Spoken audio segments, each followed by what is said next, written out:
Luther Trent was sent back to jail 2 weeks ago after that plea agreement given out by City State's Attorney Marilyn Mosby's office was tossed out. Not only is he facing the 3 attempted homicide and the arson charges, the federal government is also getting involved now, and the victims will ask a judge tomorrow to send Luther Trent to prison, but this time for decades. This is crazy. The fiery scene on Linden Avenue. The scene burned into not only the minds of the 3 people inside who were asleep when it was torched, the patio got burned down, but Luther Trent as well, the man who set the home ablaze.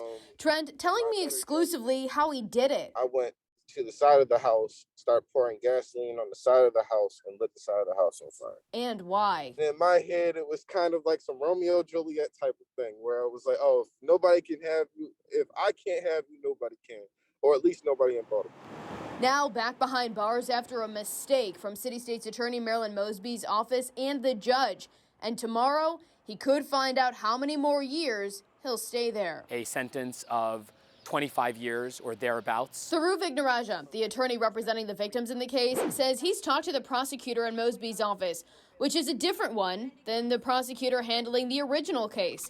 And he says he wants to see this state case and this new federal charge handled essentially at the same time. The victims believe that an appropriate sentence in this case would be to resolve both the state and federal charges. Vignaraja recognizing Trent could be caught between the federal government flexing on Baltimore's top prosecutor, who's facing her own legal battles in federal court, but says the victims deserve to have their own justice. A plea deal, we anticipate, would resolve any lingering appellate questions and allow the victims to finally have the closure that they deserve and the opportunity to move forward after this terrible, terrible, heinous crime. We hope that there are constructive conversations between local and federal prosecutors that puts, frankly, politics to the side. I asked the city's town prosecutor's office today if there have been any conversations between her office and the federal prosecutor's office to see how this case will move forward. I haven't heard back, but it's important to note that the hearing on Friday morning is just for the 3 attempted homicide